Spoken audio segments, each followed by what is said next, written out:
Lloyd Garver woke to the radio alarm at 4:45 a.m., the same time he'd awakened every weekday for the last 22 years.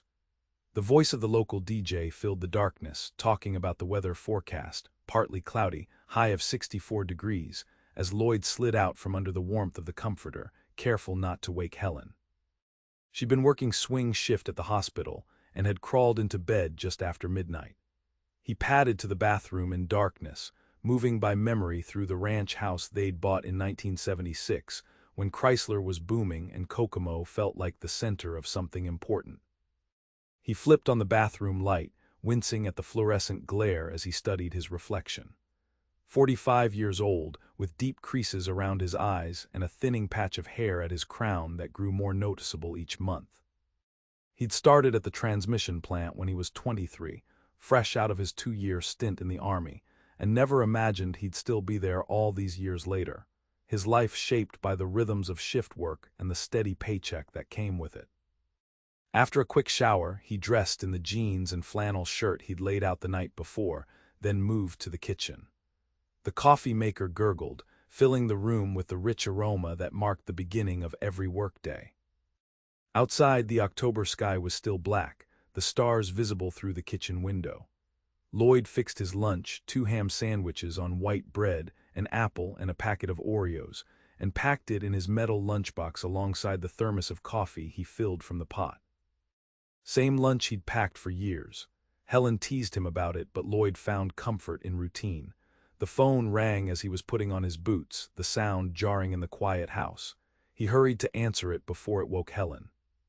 "Hello," Lloyd kept his voice low, cradling the receiver. "Hey, it's Ray." His brother-in-law's voice came through, already fully alert despite the early hour.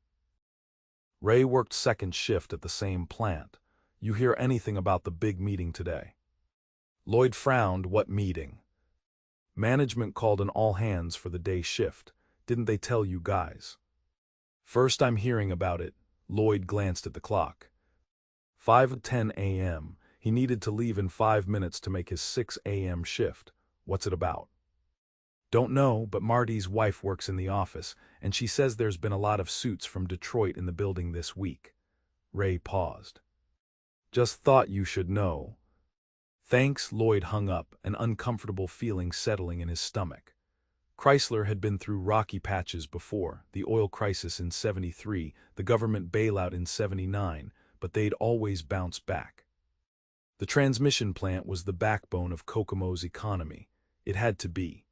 As he backed his pickup out of the driveway, Lloyd glanced at his house, the new vinyl siding they'd put up last summer, the American flag hanging by the front door. A good home paid for by good work. That was the deal, had been the deal for as long as he could remember. You put in your time, did quality work, and the company took care of you. His father had worked 40 years at Delco, retired with a full pension. That's how it was supposed to be. The streets of Kokomo were quiet at this hour, just a few cars heading to the factories that dotted the city. Lloyd drove the familiar route to the Chrysler plant, past the neighborhoods of modest homes, many occupied by his coworkers. As he turned onto the road leading to the factory complex, he could see the massive facility ahead, its lights blazing against the darkness, steam rising from the stacks. The parking lot was already filling up when Lloyd pulled in. He parked in his usual spot in the north lot, nodded to Donnie Wilson, who was walking in from 3 spaces down. They'd started at the plant the same month back in '69. "Hear anything about a meeting?" Lloyd asked as they fell into step together. Donnie nodded, his breath visible in the chilly morning air. "Yeah, 9 o'clock in the cafeteria, that's all I know." "Ray says there's been corporate visitors." "Always are, probably just some new efficiency program they want to roll out." Donnie shifted his lunchbox to his other hand. "Remember that whole quality circle thing they pushed last year? Bet it's something like that." Lloyd nodded, wanting to believe him. They badged in at the security gate, then headed to the locker room to stow their coats and lunchboxes. The familiar sounds of the plant enveloped them. The low mechanical hum that was always present, the clang of metal from the production floor, voices echoing off concrete walls and high ceilings. Lloyd had spent more waking hours in this building than in his own home, knew every corner of it. At his locker, he hung up his jacket and saw the picture of Helen and their two kids, Lisa, now a sophomore at Ball State, and Mark, a senior in high school, taped inside the door. He touched the photo briefly, a habit he'd developed over the years. For them, everything was for them. Lloyd clocked in at 5:52 a.m. and headed to his workstation in the assembly area. His job involved final testing on the transmissions before they were shipped to the various Chrysler assembly plants. He'd moved up over the years from basic assembly to this more specialized position, earning raises and accumulating seniority. He was good at what he did, could spot problems others missed, took pride in every transmission that passed through his hands. The first hours of the shift passed as they always did, the steady rhythm of work, the focused attention to detail. Lloyd checked his watch periodically, aware of the upcoming meeting. Around him, conversations all centered on the same question: what was happening? At 8:45, the line supervisors began moving through the plant, telling everyone to wrap up and head to the cafeteria. Lloyd completed his inspection of the transmission he was working on, noted the results in his log, and wiped his hands on the shop rag he kept in his back pocket. He joined the stream of workers heading toward the cafeteria, a sea of blue uniforms and work boots moving through the corridors. The cafeteria was already crowded when Lloyd arrived. He spotted several unfamiliar men in suits standing at the front of the room, their crisp appearance in stark contrast to the work clothes of the plant employees. Lloyd found a spot along the wall next to Marcus Taylor, who'd worked in the plant even longer than Lloyd. "What do you think?" Lloyd asked, nodding toward the suits. Marcus's weathered face looked grim. "Nothing good comes from meetings like this." Before Lloyd could respond, the plant manager, Bill Reeves, stepped to the front of the room, raising his hands for quiet. The buzz of conversation gradually died down. "Thank you all for coming," Reeves said, his voice echoing slightly in the large room. Lloyd noted that Reeves looked uncomfortable, his normally confident demeanor subdued. "We have some visitors from corporate headquarters today." He gestured to the men in suits. "Mr. Thomas Phillips, our Vice President of Manufacturing, has an announcement to make." A tall man with silver hair stepped forward, adjusting his tie.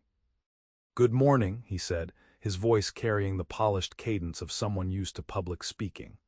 "I appreciate your attention today. As many of you know, Chrysler Corporation has been facing significant challenges in the automotive market over the past few years. Increased foreign competition, changing consumer preferences, and economic pressures have all impacted our business model." Lloyd felt the unease in his stomach intensify. This wasn't about quality circles or efficiency programs. Phillips continued, "After careful analysis and consideration of all options, Chrysler has made the difficult decision to implement a series of workforce reductions across our manufacturing facilities." He paused, letting the words sink in. "Here at the Kokomo transmission plant, we will be reducing our workforce by approximately 700 positions over the next 6 months. A murmur ran through the crowd, quickly growing louder. 700 jobs. Nearly a quarter of the plant's workforce. "The first phase will begin next month," Phillips went on, raising his voice slightly to be heard over the growing noise. 300 positions will be eliminated through a combination of early retirement incentives and layoffs based on seniority. Lloyd stood frozen, trying to process what he was hearing. 22 years at the plant. Was that enough seniority? He looked around at the faces of his coworkers, some angry, some stunned, some already calculating whether they would make the cut. Phillips was still talking, something about global competition and market realities, but Lloyd barely heard him. He was thinking about his mortgage payment, Lisa's college tuition, the braces Mark needed. He was thinking about Helen, who had cut back to part-time at the hospital last year when her mother got sick. He was thinking about the future he had planned, the one that had seemed so solid just an hour ago. After the announcement, workers clustered in small groups, voices low and intense. Lloyd found himself standing with Donnie and a few others from their section. "Can they do this?" asked Pete Simmons, a younger guy who'd started at the plant 5 years ago. "What about the union contract?" "They can do whatever they want," Marcus said bitterly. "They'll call it economic necessity. Union can fight for better severance, but they can't stop the cuts. They're saying seniority protects us, Donnie pointed out. You've got 22 years in, Lloyd. You should be safe. Lloyd nodded but didn't feel reassured. For now, but they said this is just the first phase, who knows what comes next. As they filed back to their workstations, Lloyd noticed how the sounds of the plant seemed different now. Less the comforting rhythm of security and more the ominous tick of a countdown. The machinery that had represented livelihood now represented uncertainty. The rest of the shift passed in a blur. Conversation on the floor was minimal, everyone absorbed in their own thoughts. When the whistle blew at 2:30 p.m., Lloyd clocked out, collected his things from his locker, and headed to the parking lot. The October sun was bright now, the air crisp with fall. He sat in his truck for a long moment before starting the engine, watching other workers emerge from the building, their faces reflecting the same mixture of shock and worry he felt. At home, the house was empty. Helen would be at work until 11. Lloyd paced through the rooms, unable to settle, unable to process what had happened. He walked into Lisa's old bedroom, now empty except for her twin bed and desk, the walls still covered with posters from high school bands she no longer listened to. Then Mark's room, with its football trophies and model cars. Both kids on the verge of starting their own lives, counting on him to help launch them into adulthood. Lloyd ended up at the kitchen table, a beer in hand, waiting for the evening news. Would they cover the announcement? Would the rest of Kokomo be talking about it tonight? At 6 o'clock, he turned on the small TV they kept on the kitchen counter. Sure enough, the announcement led the local newscast. Chrysler Corporation announced major workforce reductions today at its Kokomo transmission plant, the anchor reported. The cuts, which will eliminate approximately 700 jobs, are part of a larger restructuring effort by the automaker. Lloyd watched as they showed footage of workers leaving the plant, then a brief interview with a union representative who promised to fight for every job. The report concluded with a statement from Kokomo's mayor about working with Chrysler to minimize the impact on the community, his face grave as he acknowledged the economic challenge facing the city. Lloyd turned off the TV, feeling a surge of anger. Economic challenge. As if this were an abstract problem, not real people with real bills to pay and real families to support. Not his life suddenly balanced on the edge of a cliff. When Helen came home just after 11, Lloyd was still at the kitchen table, now surrounded by papers, bank statements, mortgage documents, Lisa's tuition bills, their modest savings account balance. He'd been running numbers for hours, trying to see a way through if the worst happened. Lloyd, Helen's voice was concerned as she set her purse down. She was still in her nurse's scrubs, her dark hair pulled back in a ponytail, fatigue visible in the lines around her eyes. "What's all this? What's wrong?" He looked up, suddenly realizing he'd never called her with the news. "There was an announcement at the plant today," he said, his voice sounding strange even to his own ears. "Chrysler's cutting 700 jobs in Kokomo." Helen sank into the chair across from him, her face paling. "Your job?" "I don't know yet," Lloyd ran a hand through his hair. "They're doing it based on seniority. 300 cuts next month, then 400 more by spring." "But you've been there over 20 years, Helen said, reaching for his hand across the table. "That has to count for something." "It might keep me safe through the first round." Lloyd squeezed her hand. "But they made it clear this is just the beginning.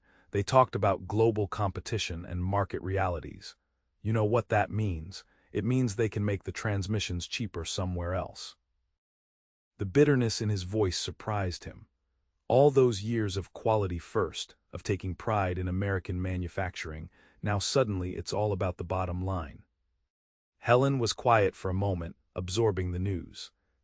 "So what do we do?" Lloyd gestured at the papers spread across the table.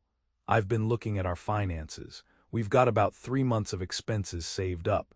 The mortgage is paid through December. Lisa's tuition for this semester is covered, but next semester's payment is due in January. I can pick up more shifts at the hospital," Helen offered immediately. "And maybe Lisa could get a campus job, help with her expenses." Lloyd nodded but felt a deep sense of failure at the thought of his daughter having to work while studying, of his wife having to take on extra hours because he couldn't provide. That wasn't how it was supposed to be. He'd done everything right, worked hard, saved what he could, never called in sick unless he was at death's door, volunteered for overtime when the plant needed it. And now none of that seemed to matter. "There's something else," he said after a moment. "Even if I survive this round of cuts, I'm thinking maybe I should start looking for something else before the next announcement." Helen's expression was a mixture of surprise and concern. "But you've always said the plant was the best job in Kokomo.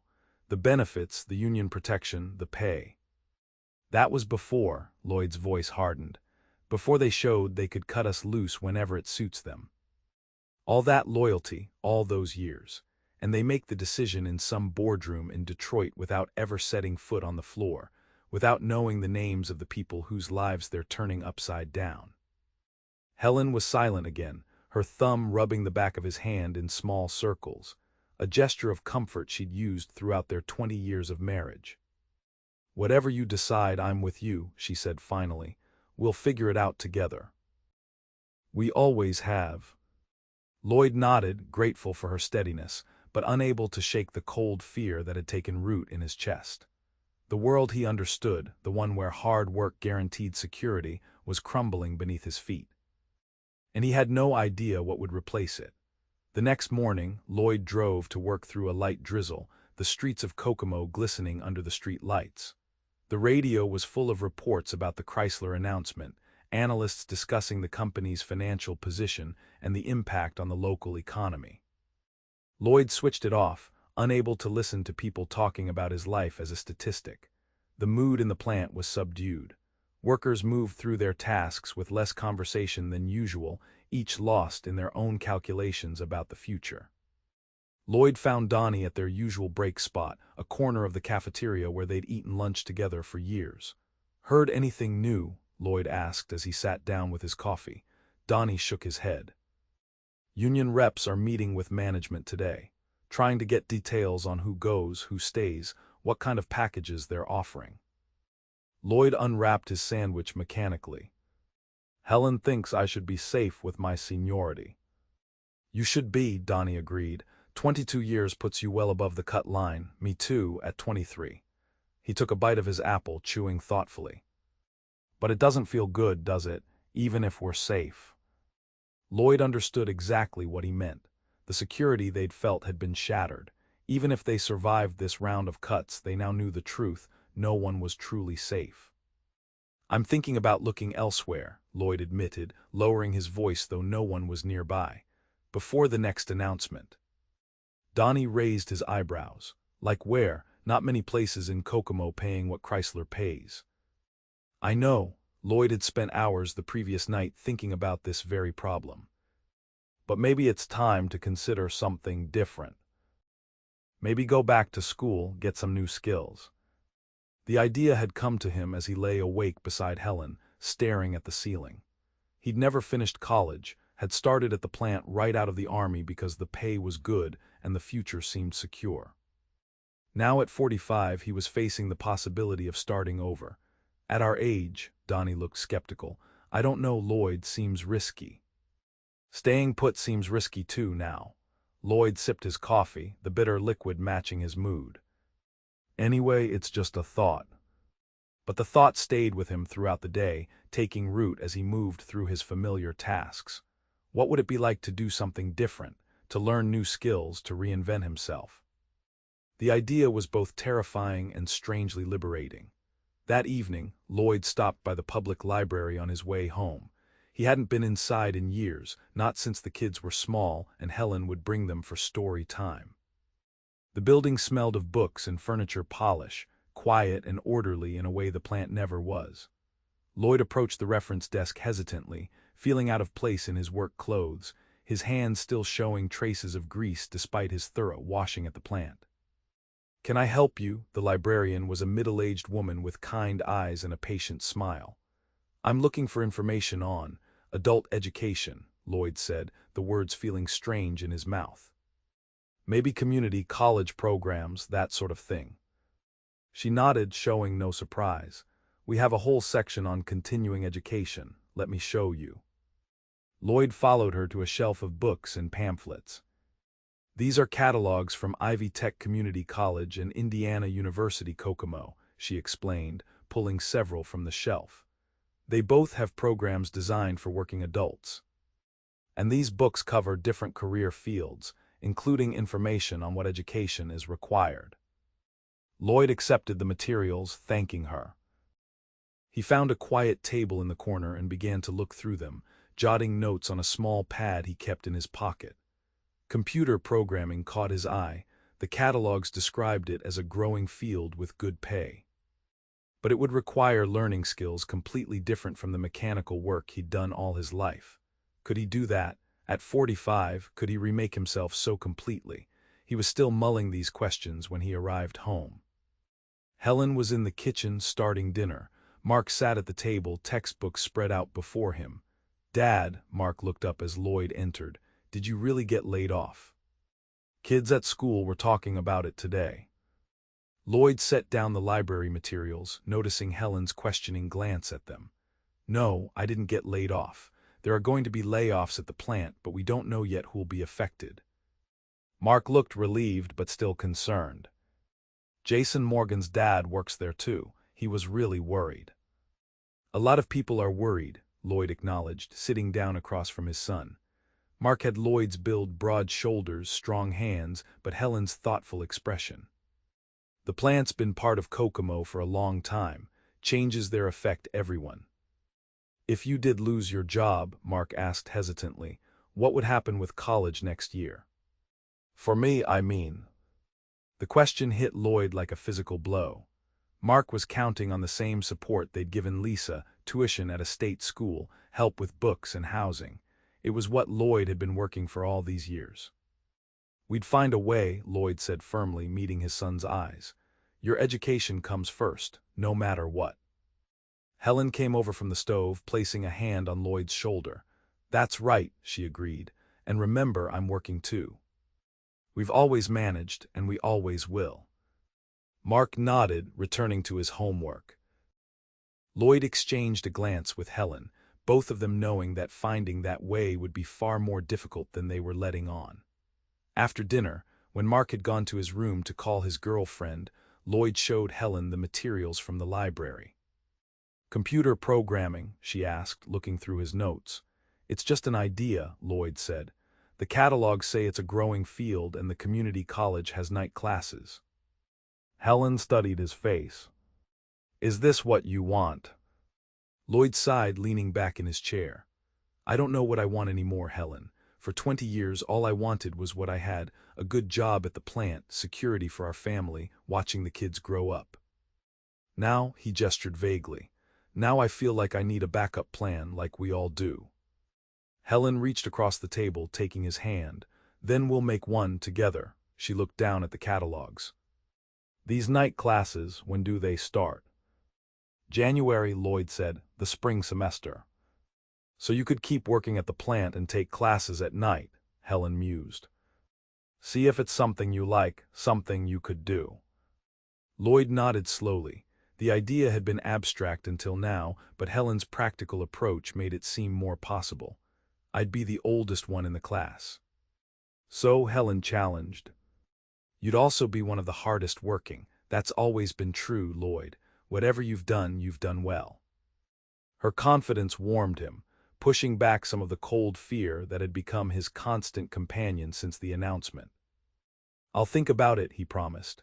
The next week passed in a strange limbo at the plant. No further announcements came, but rumors flew constantly. The union was fighting the cuts. Management was targeting specific departments. Early retirement packages would be generous. They would be insulting. Everyone had a theory, a prediction, a source with inside information. Lloyd kept his head down and did his work, trying not to get caught up in the speculation. He found himself watching his coworkers more carefully, noting who seemed worried and who didn't, who talked openly about the situation and who avoided the subject. On Friday, at the end of the shift, Bill Reeves, the plant manager, appeared on the floor, a rare occurrence that immediately caught everyone's attention. He walked with purpose toward the supervisor's office, followed by two men Lloyd didn't recognize. Within minutes, Ted Simmons, who supervised Lloyd's section, emerged from his office looking ashen. Lloyd watched as Ted gathered his personal items from his desk, shook hands stiffly with Reeves, and walked out, escorted by one of the unknown men. 27 years at the plant, Lloyd thought, gone just like that. The message was clear: no one was immune, not even management. Lloyd drove home in silence, the image of Ted's stunned face staying with him. At a red light, he made a sudden decision, turning left instead of right, heading toward the community college campus on the outskirts of town. The admissions office was housed in a modern building of glass and brick, nothing like the industrial architecture of the plant. Inside, Lloyd felt conspicuous in his work clothes, but the young woman at the front desk greeted him warmly. "I'd like some information about your computer programming courses," Lloyd said, his voice sounding too loud in the quiet space. "For adults, I mean, night classes." She smiled. "Of course. Let me get you some materials, and I can see if one of our advisors is available to talk with you." 20 minutes later, Lloyd sat across from an advisor named Paul Chen, a man perhaps 10 years younger than Lloyd, with an enthusiastic manner and wire-rimmed glasses. "So you're interested in our information technology program," Chen said, looking over the form Lloyd had filled out. "Do you have any background in computers?" Lloyd shook his head. "Just the basic training we got at the plant when they computerized some of the testing equipment, nothing fancy." "That's fine," Chen assured him. "Our introductory courses assume no prior knowledge. Many of our adult students are complete beginners." He studied Lloyd for a moment. "May I ask what brings you to this field? It's quite a change from manufacturing." Lloyd hesitated, then decided on honesty.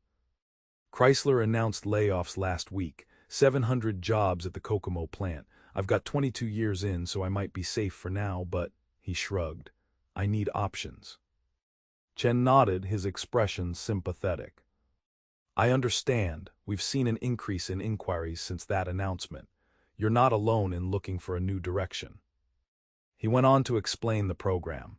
A 2-year associate degree that could be completed part-time over 3 years, with classes 2 nights a week. The cost was reasonable, especially with some financial aid, and the employment prospects after graduation were good. "Many of our graduates find work right here in Kokomo," Chen said. "There's a growing tech sector, small but stable. And of course, Indianapolis isn't far if you're willing to commute." Lloyd tried to imagine it, himself in an office instead of on the factory floor, working with code instead of transmissions. It seemed like another life entirely. "The spring semester starts January 14th, Chen continued. "Registration is open now, but spaces fill quickly for the evening sections. I'd recommend deciding soon if you want to start then." Lloyd thanked him for the information, promising to discuss it with his wife and call with any questions. As he walked back to his truck, he felt a strange mixture of anxiety and possibility. The future he'd always imagined was slipping away, but perhaps another one was taking shape. At home, he found Helen and Mark in the kitchen, preparing dinner together. The domesticity of the scene struck him, his wife and son working side by side, laughing about something, the smell of cooking food filling the room. This was what he was fighting to preserve, this sense of security and normalcy. "You're late," Helen remarked, looking up as he entered. "Everything okay at the plant?" Lloyd set down the materials from the college on the counter. "Stopped by Ivy Tech on the way home. Talked to an advisor about those computer courses." Helen's eyebrows rose, but she nodded, understanding the significance of the step he'd taken. "We'll talk about it after dinner," she said quietly. Mark, oblivious to the undercurrent, continued chopping vegetables. "Dad, can I use the truck tomorrow, taking Janie to the movies?" "Sure," Lloyd said automatically, grateful for the normalcy of the request. His son was still planning for tomorrow, for next week, for the future. That's what they all needed to do, regardless of what happened at the plant. After dinner, when Mark had gone out, Lloyd and Helen sat at the kitchen table with the college materials spread between them. Lloyd explained what he'd learned, the timeline, the costs, the possibilities. It would be tight, Helen acknowledged, looking at their budget, but we could make it work, especially if you're still at the plant while taking classes." Lloyd nodded, his fingers tracing the edge of the course catalog. "And if I'm not at the plant, if I'm one of the 700? "Then we adjust," Helen said firmly. "I go back to full-time at the hospital, you take more classes, finish faster. Maybe get a part-time job while you study." She reached across the table, covering his hand with hers. "We've faced tough times before, Lloyd, when Lisa was born premature, when my dad got sick and we had to help my mom. We got through those, we'll get through this." Lloyd felt a surge of gratitude for her strength, her practical optimism. "I'm scared, Helen," he admitted, the words difficult to say aloud. "I've never done anything but factory work. What if I'm no good at this computer stuff? What if I'm too old to learn?" "You learned to rebuild car engines from scratch," Helen pointed out. "You figured out how to rewire the entire basement when we remodeled. You've always been good with technical things, Lloyd. This is just a different kind." She squeezed his hand. "And you're not too old. You're too stubborn to be too old." That made him smile despite everything. "January 14th, he said. "That's when the classes start." "Then that's our new date to look toward," Helen said. "No matter what happens at the plant between now and then." The weekend passed quietly. Lloyd spent Saturday helping Mark change the oil in the truck, explaining the process step by step, even though they'd done it together a dozen times before. On Sunday, they drove to Ball State to visit Lisa, taking her out to lunch and listening to her excited chatter about her classes, her roommate, her plans for the winter break. Lloyd watched his daughter, confident, articulate, her whole future ahead of her, and felt a fierce pride mixed with his worries. She was becoming who she was meant to be, and his job was to make sure nothing interfered with that, not even Chrysler's cutbacks. Monday morning brought reality crashing back. As Lloyd pulled into the plant parking lot, he noticed a crowd gathered near the main entrance. Drawing closer, he saw what had caught their attention. A large notice board had been set up, covered with sheets of paper. Lloyd parked quickly and joined the crowd. The papers contained names, hundreds of them, organized by department. At the top, a stark headline: Phase 1 Workforce Reduction, effective November 15. The crowd was eerily silent as workers scanned the lists, searching for their names or the names of friends. Lloyd pushed forward, his heart pounding as he looked for his department. There it was, final testing. His eyes moved down the list, recognizing name after name. Bill Thompson, Ray Carter, Donnie Wilson. Lloyd's heart sank seeing his friend's name. And then, near the bottom, Lloyd Garver. He stared at his own name, feeling as though he were outside his body, watching someone else's life unravel. 300 names on these lists, 700 by spring, and he was one of them. Lloyd. A hand gripped his shoulder. He turned to find Donnie beside him, his face a mask of controlled anger. "You saw." Lloyd nodded, unable to find words. "After 23 years, Donnie said, his voice low and tight. 23 years and they give us 2 weeks' notice. That's it." "What about seniority?" Lloyd managed to ask, still trying to process the reality in front of him. "They said it would be by seniority." Donnie's laugh was bitter. "Turns out they're eliminating entire sections, consolidating. Seniority only matters if your job still exists." He looked back at the list. "Final testing is being cut in half. They're keeping the newer computerized systems and the people trained on them. The rest of us," he trailed off, the implication clear. Lloyd felt a surge of anger, hot and clarifying. He'd been passed over for that training last year. Had volunteered for it but been told his experience was more valuable in his current role. Now that very experience, the years of knowledge, the specialized skills he'd developed, was being deemed expendable. "What now?" he asked, the question directed as much to himself as to Donnie. "Now we go in and work our last 2 weeks," Donnie replied grimly. "And then," he shrugged, the gesture conveying the vast uncertainty that lay ahead. The walk into the plant felt surreal. Lloyd badged in as he had thousands of times before, but now with the knowledge that he would do so only 10 more times. Inside, the atmosphere was charged with emotion, shock, anger, fear, even relief from those who had been spared. Supervisors moved through the floor, calling for everyone to continue their work, promising meetings later in the day to discuss details of the severance packages.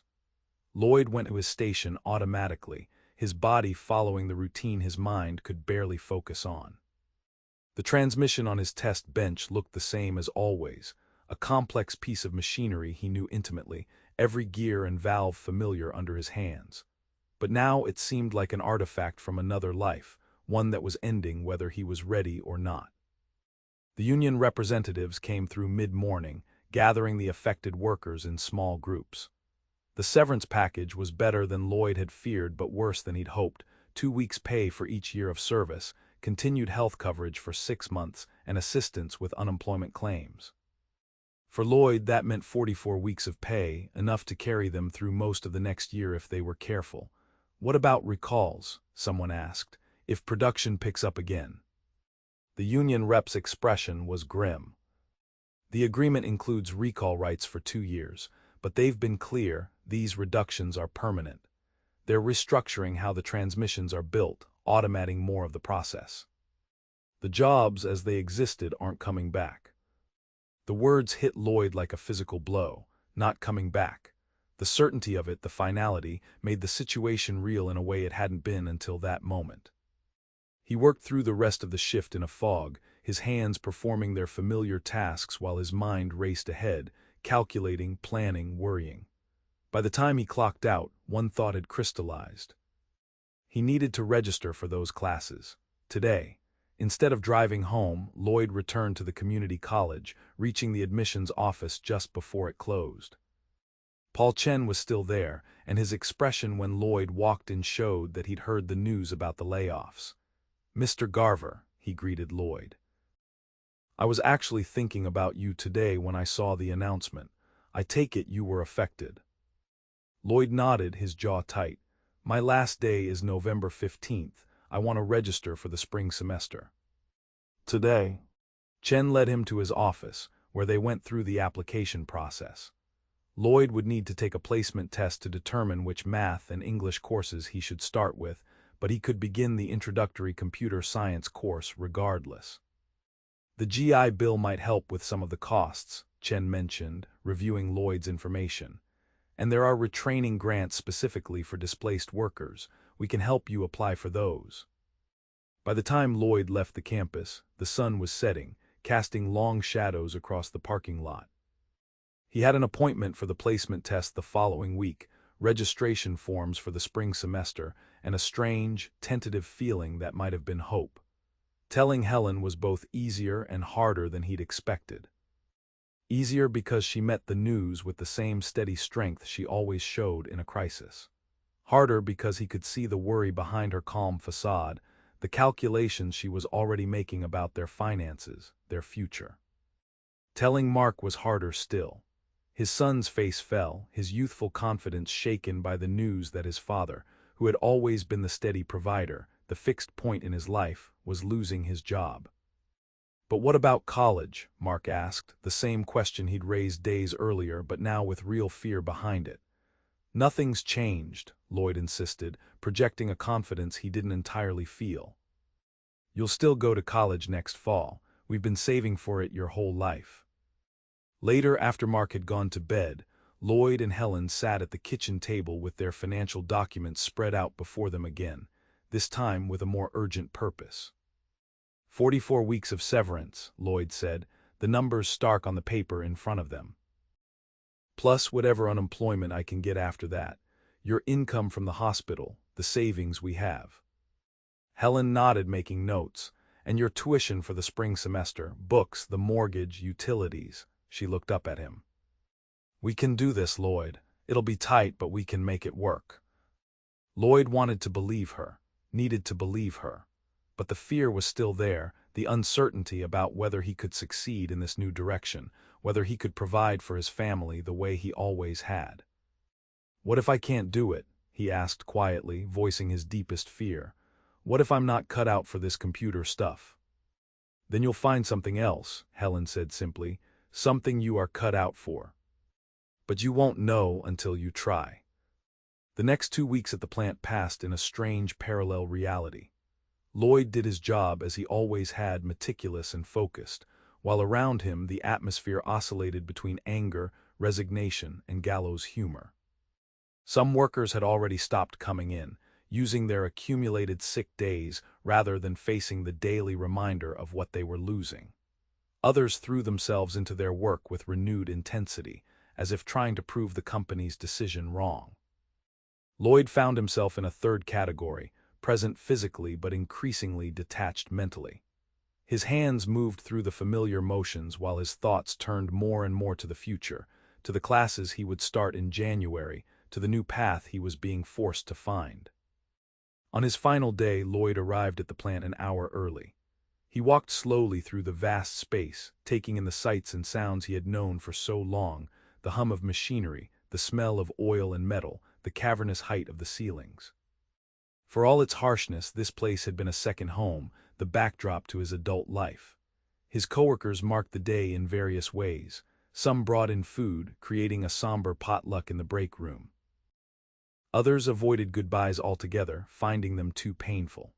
Lloyd's supervisor, himself spared from this round of cuts, shook Lloyd's hand awkwardly, mumbling something about references if needed. At the end of the shift, Lloyd cleaned out his locker slowly, carefully. The picture of Helen and the kids went into his wallet. The extra work shirts were folded and placed in a cardboard box along with the few personal items he'd kept at his station: a coffee mug, a small toolbox, a Chrysler pen he'd received for 20 years of service. Such a small box to contain 22 years of working life. As he walked out of the plant for the last time, Lloyd found Donnie waiting by the door. "Didn't want to leave without saying goodbye," Donnie said, his voice gruff with suppressed emotion. "Though I expect I'll be seeing you around town plenty." Lloyd nodded, shaking his friend's hand. "What will you do now?" he asked. Donnie shrugged. "My brother-in-law has a heating and cooling business in Indianapolis. Says he can use an extra pair of hands, not what I pictured, but it's something." He studied Lloyd's face. "What about you, sticking with that computer idea?" "Yeah," Lloyd confirmed. "Classes start in January." "Good for you," Donnie said, and Lloyd could hear the genuine support in his voice. "Always said you were the smart one." They parted with promises to stay in touch, both knowing that their friendship had been built largely on shared daily experience, on working side by side, and that without that foundation, it might gradually fade. Lloyd placed the box in his truck and sat behind the wheel for a long moment, looking back at the plant. The massive complex of buildings that had defined his working life, that still defined Kokomo itself in many ways. Then he started the engine and drove away, forcing himself not to look in the rearview mirror. The weeks that followed were a strange adjustment. Lloyd found himself disoriented by the sudden emptiness of his days, the lack of structure that had organized his life for so long. He took on projects around the house that he'd been putting off for years, fixing the leaky faucet in the upstairs bathroom, repainting the kitchen, organizing the garage. Helen watched his frenetic activity with understanding, recognizing it as his way of asserting control in a situation where he felt powerless. But beneath the busyness, Lloyd was also preparing. He took the placement test at the college and was relieved to find he'd scored well enough to start with college-level math and English. He applied for every grant and form of financial aid Chen had suggested and was approved for most of them, reducing the out-of-pocket cost of his education significantly. The holidays came, Thanksgiving, then Christmas, with a subdued quality despite their efforts to maintain normalcy for Mark's sake. Lisa came home from college, bringing a new awareness of the situation after conversations with Helen. "Dad," she said on Christmas Eve, finding Lloyd alone in the living room after everyone else had gone to bed. "Mom told me about your classes. I think it's really brave what you're doing." Lloyd looked at his daughter, surprised by her perception. "Brave, I don't know about that. Necessary, maybe." Lisa sat beside him on the couch. "Lots of my friends' parents work at the plant. When they heard about the layoffs, most of them just talked about finding another factory job or moving away. No one else I know is going back to school, learning something completely new." She smiled at him. "That takes courage." Lloyd felt a warmth spread through him at her words, at the pride in her voice. I'm still figuring it out, he admitted. But I know I need to try something different. The world's changing too fast to stand still. That's what my economics professor says all the time, Lisa nodded. That the entire economy is transforming, and we have to transform with it. Lloyd looked at his daughter, so confident, so at home in the changing world she described, and felt a renewed determination. If she could face this new future with such assurance, he could at least try to do the same. January 14th arrived cold and clear, with a dusting of snow on the ground and the promise of more to come. Lloyd dressed with unusual care for his first day of classes, choosing a button-down shirt and khaki pants instead of his usual jeans and flannel. Helen watched him with a smile as he checked his backpack for the third time, making sure he had notebooks, pens, and the textbook he'd purchased used from the campus bookstore. "You look like Mark on his first day of high school," she teased gently. Lloyd gave a self-conscious laugh. "Feel like it too," he admitted. "Keep thinking everyone's going to be 20 years younger than me." "Probably," Helen agreed. "And half as hardworking and a third as determined." She straightened his collar. "You'll show them how it's done." The campus was busy when Lloyd arrived, students hurrying between buildings, many looking as lost as he felt. He found his classroom, a computer lab with rows of desktop machines, and chose a seat near the back, not wanting to draw attention to himself. As the room filled, Lloyd was relieved to see he wasn't the only older student. A woman perhaps in her 50s took the seat beside him, giving him a friendly nod. "First day?" she asked. Lloyd nodded. "That obvious, huh?" "Only because I feel the same way," she replied with a smile. "I'm Hannah, by the way. Downsized from the insurance company last year." Lloyd laid off from Chrysler in November. Hannah's expression showed recognition. "Ah, the big cuts. My husband worked at Delco. He's still looking." Before Lloyd could respond, the instructor entered, a young man with a neatly trimmed beard and an energetic manner. He introduced himself as Professor Dawson and began explaining the course requirements and his expectations. Lloyd opened his notebook and began taking careful notes, just as he had during training sessions at the plant. But this was different. This wasn't about learning a slight variation on something he already knew how to do. This was entirely new territory, a different language, a different way of thinking. As the professor began explaining basic programming concepts, Lloyd felt a mixture of anxiety and excitement. The ideas were abstract, far removed from the tangible machinery he was used to working with. But there was also a logic to them, a systematic approach that appealed to his methodical nature. By the end of the 3-hour class, Lloyd's head was swimming with new terminology and concepts. But he'd understood more than he'd expected to, had even answered a question correctly when the professor had called on him. "Not bad for a first day," Hannah commented as they packed up their things. "You planning to get a degree?" "Associates in Information Technology," Lloyd confirmed. "You?" "Business Administration," she replied. "Figured if I can't find a job in insurance, maybe I can start my own bookkeeping service." She shouldered her bag. "See you Wednesday." Lloyd nodded, appreciating the simple connection, the shared experience of starting over later in life than most. As he drove home through the snowy streets of Kokomo, Lloyd found himself thinking about the plant, about the work he'd done there for so many years. The skills had become so ingrained, so automatic, that he'd rarely had to think consciously about what he was doing. This new path would be different, every day a challenge, every concept something he would have to work to master. The thought was both intimidating and invigorating. For the first time since seeing his name on that list at the plant, Lloyd felt a sense of possibility rather than just loss. Perhaps this forced change, painful as it was, could lead to something valuable. Perhaps there was a future beyond the factory floor that he could claim for himself. When he arrived home, Helen was waiting, eager to hear about his first day. Lloyd described the class, the instructor, the other students, finding himself growing animated as he talked about the concepts he'd begun to learn. "It's like learning a new language," he explained. "But one that makes machines do what you want them to." Helen smiled, clearly pleased by his enthusiasm. So you liked it. It's challenging, Lloyd admitted, but yeah, I think I did. It's so different from anything I've done before, but there's something satisfying about it. Over the next weeks, Lloyd fell into a new routine.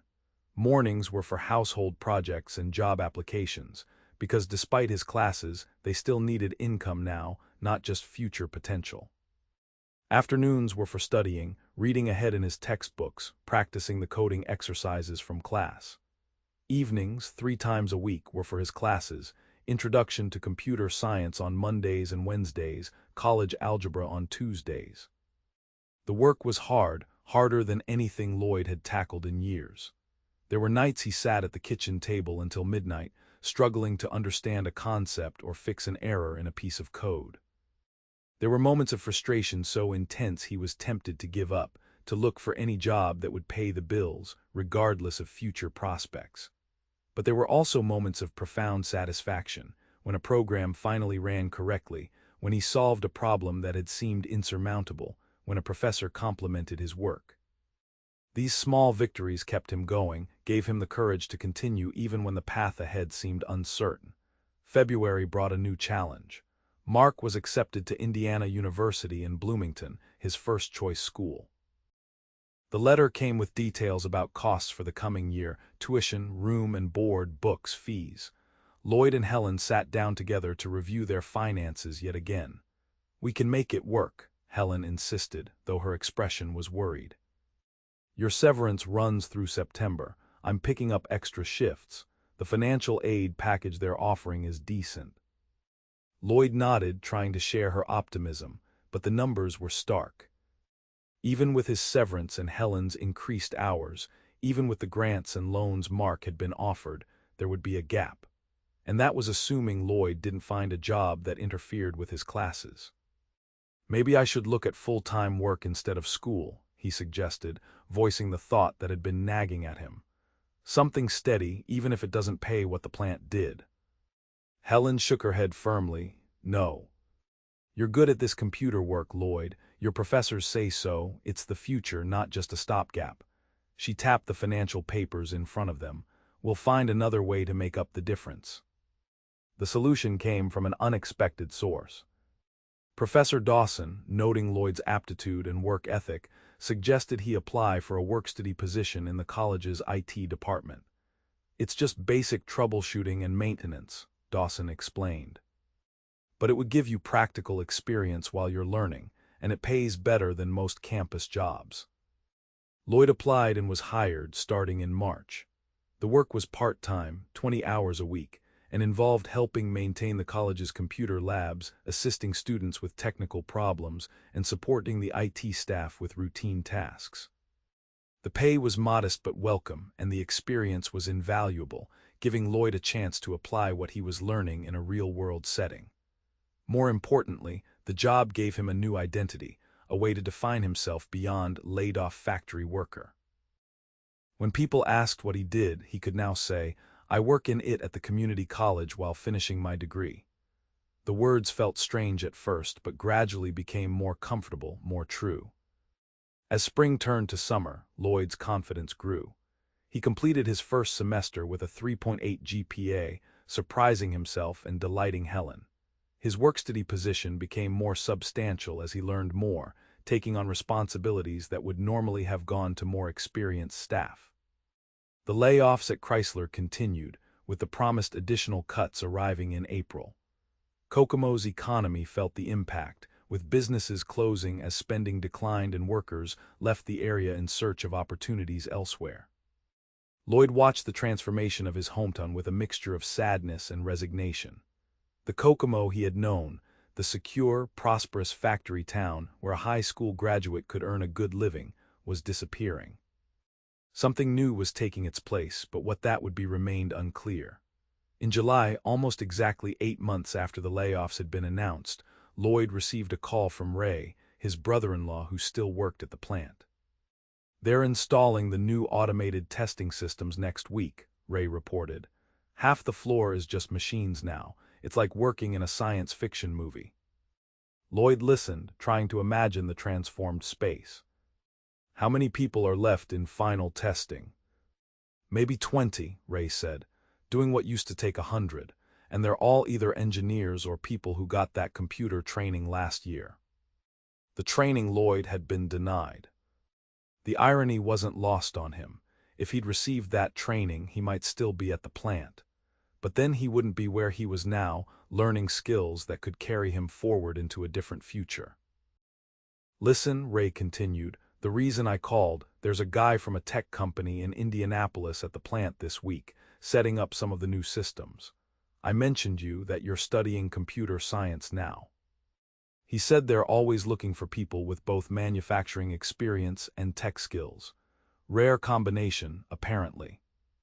Lloyd felt a flicker of interest. What kind of company? They develop software for manufacturing processes. Something about optimizing production flows, monitoring equipment performance, that sort of thing. Ray paused. I could introduce you if you want. He'll be here through Friday. Lloyd agreed to the introduction, curious despite his misgivings about returning to the plant, even briefly. On Thursday, he met Ray for lunch at the Chrysler cafeteria, feeling strangely out of place in a setting that had once been so familiar. The tech company representative, a man named David Walsh, was articulate and enthusiastic about his firm's work. We're bridging the gap between traditional manufacturing and Industry 4, he explained. Most of our developers come straight from computer science programs with no real-world manufacturing experience. They understand the code but not the context. He studied Lloyd with interest. Ray tells me you worked in final testing for 20 years before starting your degree. That's exactly the kind of background we value. You understand how a plant actually operates, the practical challenges, the human factors. Lloyd found himself engaged by the conversation, by the idea that his years at the plant might be an asset rather than obsolete experience. I'm only in my first year of the program, he cautioned, still learning the basics. That's fine, Walsh assured him. We often hire people still completing their degrees, let them work part-time while they finish school. The technical skills can be taught. The manufacturing knowledge is harder to come by. By the end of the lunch, Walsh had encouraged Lloyd to apply for an internship position at the company's Indianapolis office, suggesting it could transition to full-time work after graduation.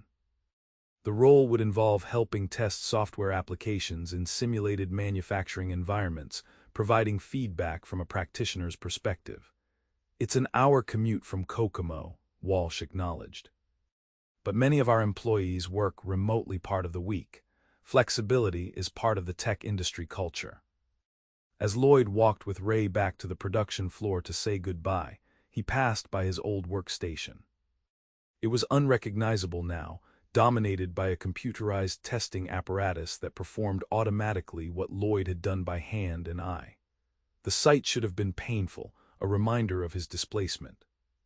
Instead, Lloyd found himself studying the system with professional interest, noting its design, wondering about the software that controlled it.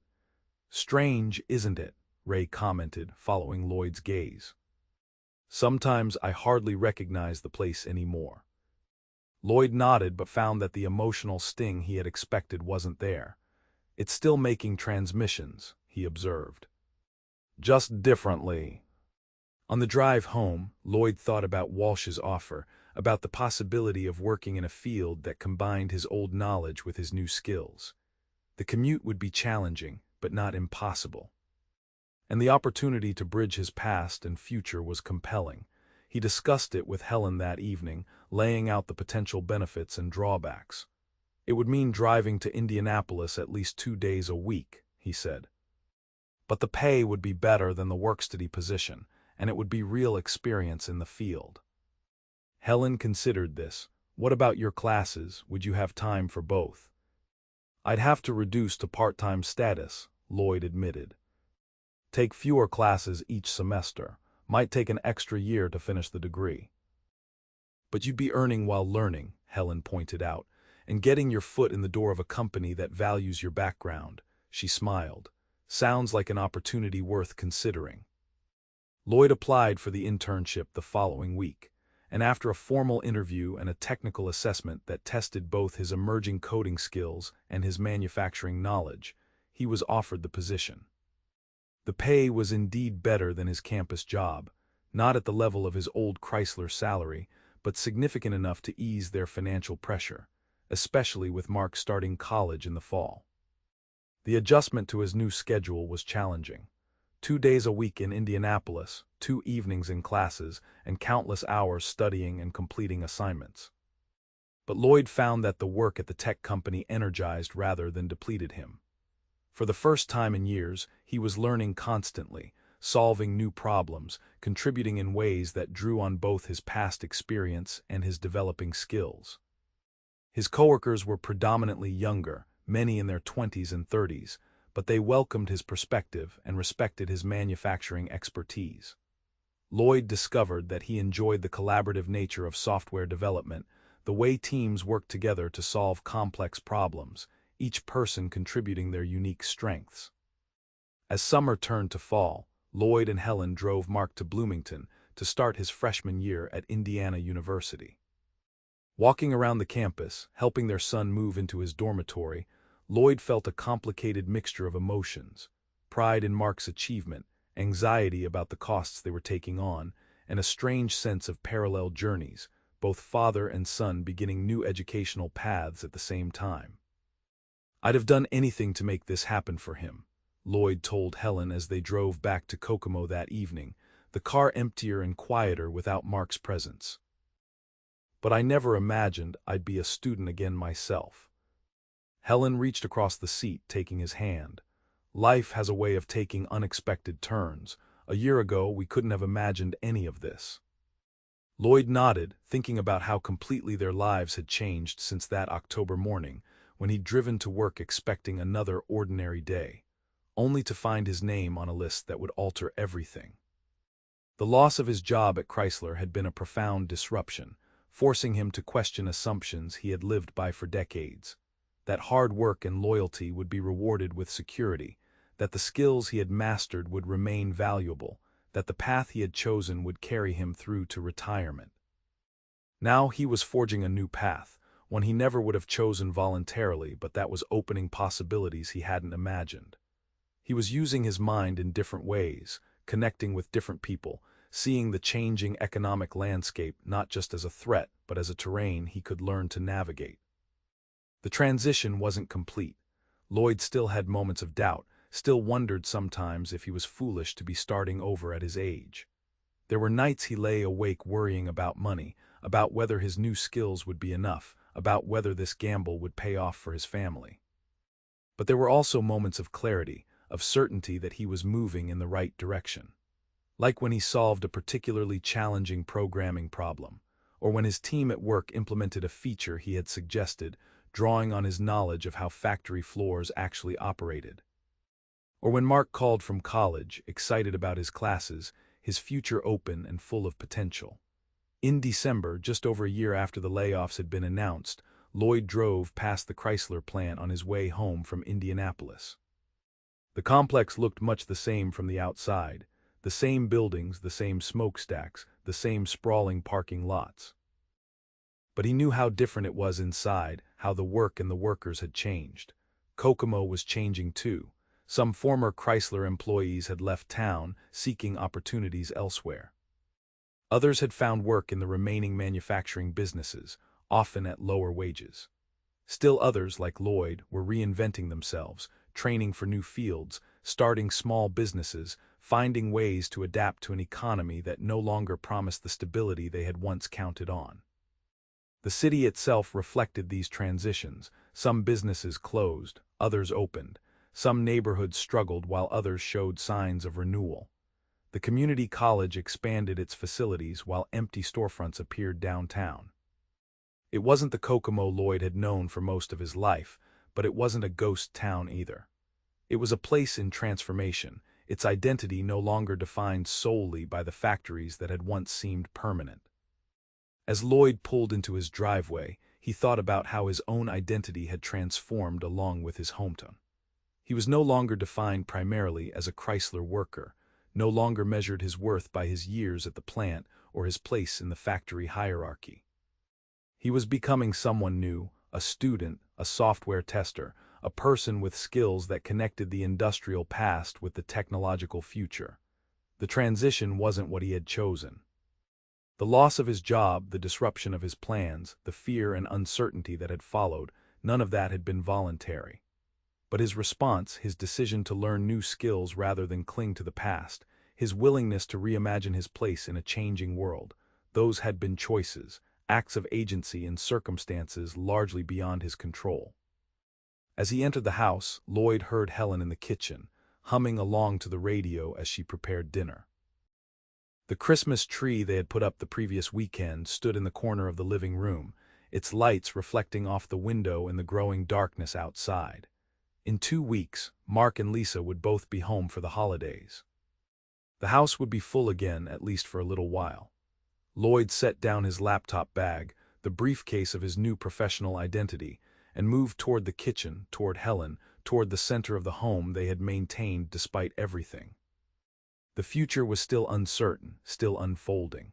But for the first time in a long while, Lloyd faced that uncertainty not just with resignation but with curiosity, not just with anxiety but with hard-won confidence. The Chrysler announcements had changed everything, but they hadn't defined everything. That part, the response, the adaptation, the continuing story, Lloyd was writing himself, one day, one class, one new skill at a time.